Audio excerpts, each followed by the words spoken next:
Let's find x2. It's similar to x1, but the plus sign is replaced by minus sign. Minus b minus radical discriminant over 2a. And here I need to display the results in the text view. I need to display the root x1 and x2. For that, I'll use main binding or binding here object that we created before here. I'll use it to set the text view to the solution.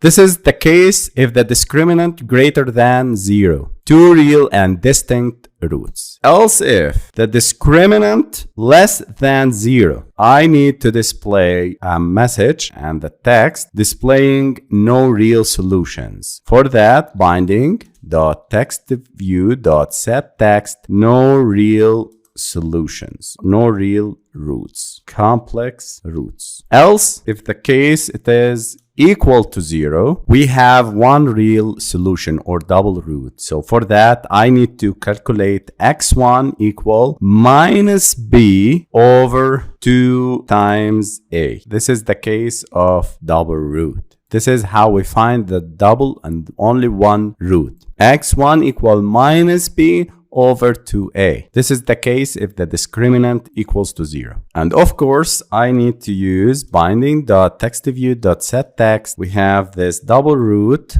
x equals to x1. Now we need to link this data class with our layout. Here I need to create a data variable. Let's start with data, and here I need to use the variable. The name, I name it as my equation. The second attribute is the type. I need to specify it com.mastercoding.quadratic equation solver, my equation. This is the type of the class that acts as the data source. Then I need to specify here in the edit text, and I need to specify the text. And since I'm using the two-way binding, I need to use @ equals sign and these two braces. My equation dot a.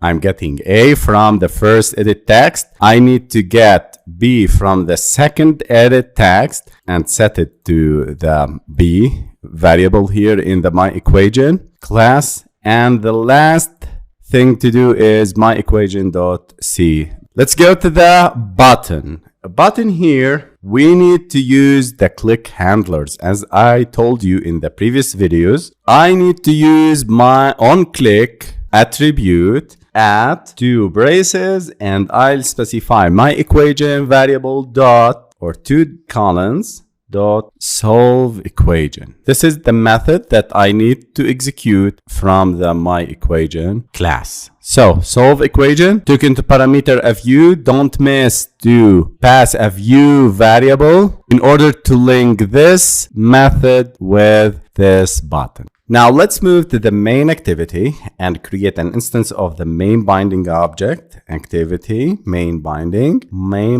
and I'll initialize it here. Main binding equal to data binding util dot set content view to this as an activity parameter, and the second one is r.layout.activity main, because I need to link this activity underscore main layout with our main binding object. I'll create an equation object, equation equal to new my equation, and I need to pass main binding object to it. To link the main binding with the data class, which is my equation, I'll use main binding dot set my equation to this equation. Save the project, clean project.